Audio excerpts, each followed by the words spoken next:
O mundo me condena, e ninguém tem pena, falando sempre mal do meu nome.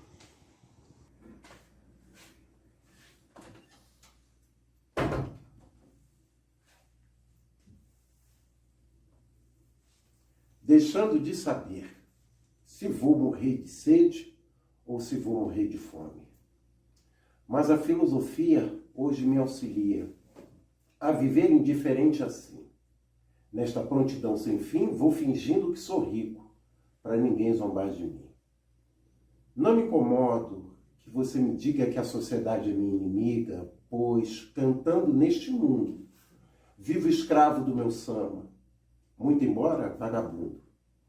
Quanto a você da aristocracia, que tem dinheiro, mas não compra alegria, há de viver eternamente, sendo escravo dessa gente que cultiva a hipocrisia.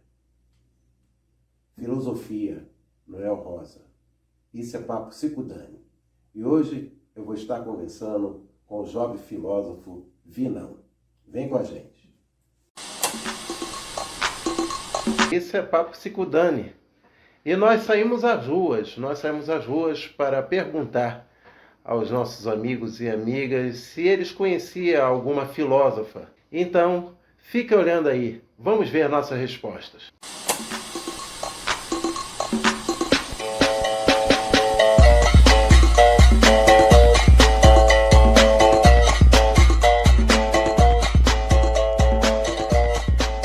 Você conhece alguma filósofa?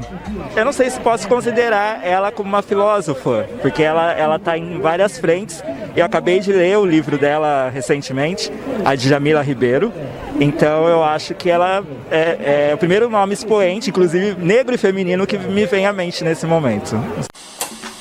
Então, Vilão, nós vimos aí agora, nesse vídeo, o rapaz respondendo a questão de que se ele conhece alguma filósofa, né? E hoje nós temos visto o movimento negro se constituindo a partir das mulheres. O feminismo negro está muito aí. E nós temos filósofa, né? Exato. Nós temos a presença aí de Ainda bem, né? Ainda bem, filósofa negra. Ainda bem. Né? Nós temos Djamila Ribeiro, né? Nós temos aí Sueli Carneiro, grande Sueli Carneiro. Grande.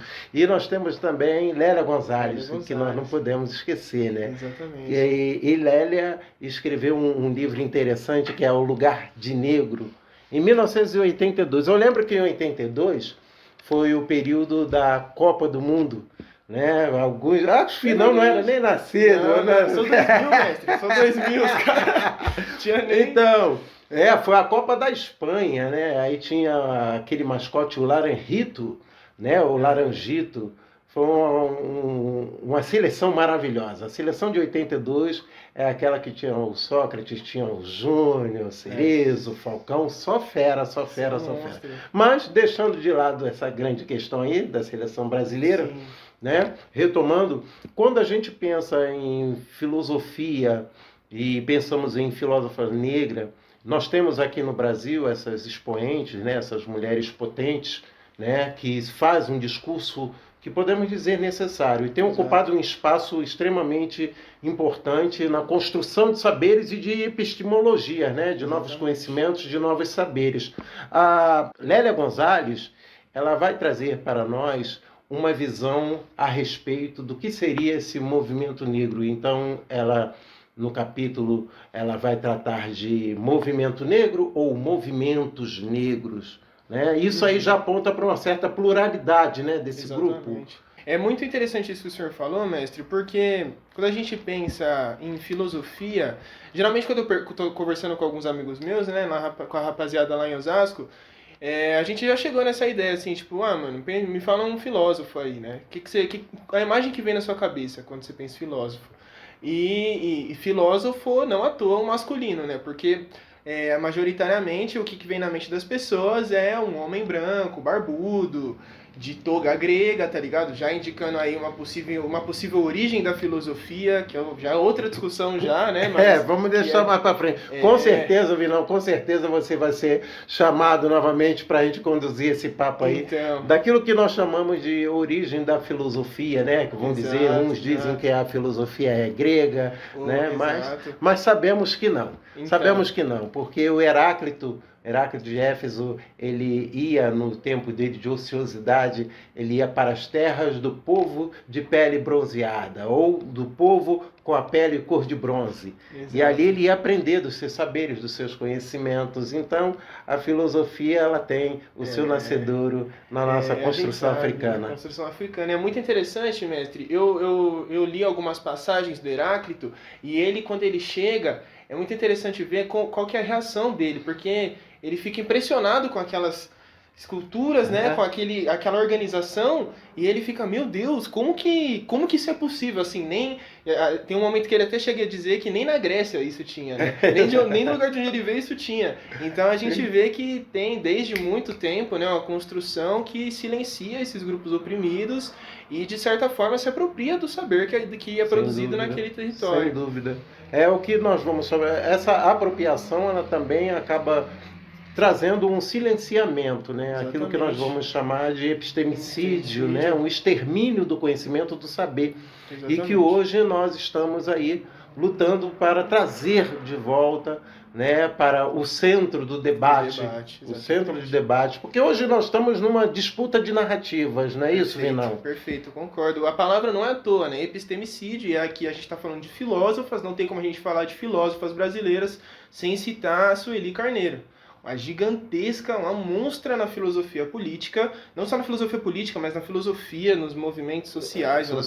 Na educação. Na educação, um papel fundamental nessa conceitualização do epistemicídio. O termo não foi cunhado exatamente por ela. Ela pega do Boaventura de Souza Santos, mas é o toque que só a Sueli Carneiro conseguiu fazer, de unir Foucault, Boaventura e forjar um conceito monstrão para a gente entender como que acontecem as relações raciais no Brasil. Isso aí. Então nós podemos dizer, sem dúvida, Vinão, que em termos de construção de pensamento, de análise crítica da nossa realidade, né, as nossas filósofas negras, elas têm construído e têm dado para cada um de nós, né, mecanismos e ferramentas para o processo de resistência, né, que estamos construindo nesse momento. Com certeza. Eu acredito que sim. Então, a Lélia, eu me lembro que a Lélia, ela vai trazer, no lugar de negro, ela vai trazer a ideia dessa diversidade que existe, né? E essa diversidade, essa pluralidade dentro do movimento negro, que vai ser movimentos negros, está estabelecendo muito, ela fala muito dessa questão da diversidade, mas que existe essa subjetividade, né? Essa questão de observar o pensar e o agir de cada um de nós. E não colocar tudo num bloco fechado. Né? Não universalizar. Não universalizar. Como muitos pensam que a África, né, é um bloco fechado. Bloco fechado. Né? Alguns pensam ainda que a negritude é um bloco fechado e que a gente não pode ter divergências entre nós. Mas a gente sabe que, mesmo com as pautas centrais do movimento negro, por exemplo, Lélia Gonzalez e Abdias do Nascimento, tem as suas divergências ali. Exato. Mas isso não significa que eles devam ser um oposto ao outro e eles estão discutindo pontos diferentes, né? A abordagem é diferente e tá tudo bem, no final das contas são pessoas, né? É uma aproximação, né? É uma aproximação que até mesmo nós sabemos que a construção do movimento negro no Brasil muito bebeu na fonte da luta dos negros norte-americanos. Perfeito. Né? Então nós vamos ter ali a presença de Martin Luther King e nós vamos ter também a presença de Malcolm X ou Malcolm X. E ambos lutavam pela mesma coisa, que era o direito civil dos negros, mas né? Com métodos diferentes. Mas de métodos diferentes, de forma diferente, em que Martin Luther King dizia: se bateu na sua face, dê a outra face. E o Malcolm dizia: se bateu na minha face, eu te mato. Pombão na cara. Quer dizer, é claro, sem sombra de dúvida, que além de se terem essas percepções, esses olhares diferentes, né, o que existe na biografia, na história de Malcolm, é que depois de um certo período, quando ele foi a Meca, ele começou a perceber que o olhar dele em relação a esse movimento, a essa luta negra, deveria ter uma nova roupagem, uma nova ressignificação. Porque para Malcolm, né, o demônio, o diabo, tem cabelo loiros e olhos verdes, né? Né? E já o Luther King, com seu grupo chamado Integracionalismo, ele, o integracionalismo negro, o Luther King acolhia os não negros, acolhiam os brancos, aqueles e aquelas que queriam dar também a sua contribuição na luta. Já o Malcolm, ele não aceitava assim. Mas houve uma reviravolta. Mas o que interessa é que todos os pesquisadores e todos os leitores, eles são capazes de dizer que não existiria um sem o outro. Exato. Exatamente. É preciso que existisse um. Que existissem os dois. É o complemento, né? Porque é interessante a gente notar como que são as diferentes concepções da negritude frente ao mesmo problema, né? Assim, como que a gente vai solucionar a exclusão, a segregação da população preta nos Estados Unidos, seja no Brasil. Mas a gente tem que lembrar, eu gosto muito de trazer, né, com esse debate, uma frase, acho que se eu não me engano é do Humberto Eco, não sei se é do Humberto Eco, provavelmente é dele, do Leonardo Boff, que ele diz o seguinte: o ponto de vista é a vista a partir de um ponto. Exatamente. Então, Leonardo quando a gente Boff, olha para um problema, eu tô vendo de um determinado ponto, mas o mestre pode olhar o mesmo problema de outro ponto de vista, e aí o que é interessante aqui é a gente se comunicar, né? No final das contas, esse é o exercício da democracia. Sim. A gente estabelecer relações sociais de poder através do diálogo. E Exato. É muito importante conhecer assim todos os pontos de vista possível para uma solução. É muito interessante essa questão aí que você falou, né, do ponto de vista, porque isso leva-nos literalmente à questão da visão. Hoje existe, né, nós vamos ver pessoas falando, sobretudo no Rio de Janeiro, né? Pega a visão, existe. Pega a visão. Eu não sei se é em São Paulo, aqui em São Paulo. Tem, a gente fala mais passa a visão. Passa a visão. Mas acho que a gente por todo o Rio de Janeiro. Exato, passa a visão, pega a visão, né? Porque tudo isso tem a ver com perceba isso, veja isso, note aquilo. Né? Porque às vezes, como diz o Saramago, as coisas estão tão claras, o branco está tão leitoso, né, diante dos nossos olhos, as coisas estão tão evidentes que às vezes a gente fica cego, a gente não consegue perceber. Exatamente. Então é isso, nós vamos percebendo aqui no Papo Sicudani que às vezes as coisas estão diante de nós, diante dos nossos olhos, e fica um pouco difícil da gente conseguir compreender. Não é isso, Vinão? Perfeito. Quando a coisa está muito perto da sua frente, você não consegue notar os detalhes, né? Você precisa de um afastamento, assim, pra gente enxergar. Se distanciar. Tem uma visão ampla, tá ligado? Aliás, uma visão ampla, eu já lembro de um rapper, não sei se o senhor já escutou BK, mas ele já, no último álbum dele, o Líder em Movimento, ele tem uma música chamada Visão. Sim. E aí ele sempre traz essa dinâmica, assim, de um afastamento. Tem uma música dele que é Visão Ampla, que ele fala que ele tá... A construção que ele faz é que ele tá em cima de uma gárgula. Né? Então, já pelo lugar que ele se coloca, ele tá, tipo, no alto, assim, e ele consegue enxergar, ter uma visão ampla de tudo. Tá ligado? Tipo... justamente por ele estar afastado, ele consegue notar alguns detalhes que quem está ali dentro, inserido naquela configuração, não conseguiria perceber. Que coisa, muito interessante isso. Então é mais mesmo aquilo que o Boff falou, né? A visão a partir de um ponto. Exatamente. Todo ponto de vista é uma visão que você tem a partir do ponto em que você se encontra. Exatamente. Né? E o interessante de você ter falado do Boff é que eu também tenho uma formação em teologia. E o Boff é um dos grandes teólogos para mim, né? Sim, não foi à toa que eu citei. Esse Vinão não é fácil. Ele não é fácil. Ele fez o dever de casa, viu como que ele é, né? Tem que fazer, não tem como. E o Boff, ao falar de Deus, ao falar do grande Criador, o Boff, ele coloca algumas ideias. E é muito interessante. Ele vai dizer que a compreensão da humanidade a respeito de Deus passa por alguns estágios. Primeiro, a humanidade começa a ver Deus de uma forma transcendente, aquele que está lá em cima, que está além, distante de tudo, distante de todos, aquele negócio. E com o evento do Filho de Deus, agora que se faz carne, ele se torna Deus entre nós, o Emanuel. Sim.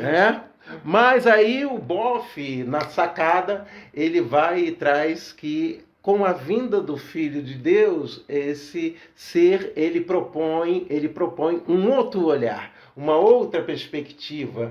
E essa perspectiva ele não é mais transcendente, Ele não Mas é ele mais também não- imanente, mas ele é transparente. Detalhe, ele é transparente. Aí o Boff ele vai falar que quando você olha para ele, para esse ser, ele é tão transparente igual esse copo, em que eu posso olhar para o copo, estou vendo, mas estou lhe vendo através, ver através. É preciso nós olharmos para o sagrado. Agora nós vamos entrar dentro desse métier da filosofia negra, da filosofia africana, né? Que não vai trabalhar diretamente, né? A afro-brasileira não vai trabalhar com o conceito de Deus, esse conceito patriarcal, mas mais com a visão do sagrado, uma filosofia do sagrado, né? Sim. Quando a gente se depara com o sagrado, nós o vemos, mas ao mesmo tempo nós contemplamos o outro, nós vemos o nosso próximo, nós vemos aquele que precisa da nossa ajuda, que precisa Exato. da nossa fala, do nosso papo, da nossa troca de ideias.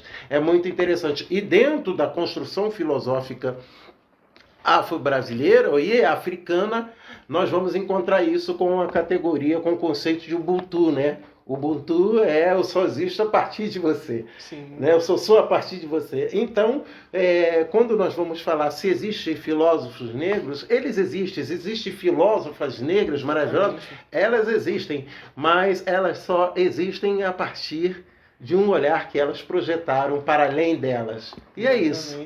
Exatamente. Então estamos aqui. Isso é Papo Psicodane. Vem com a gente. Cola.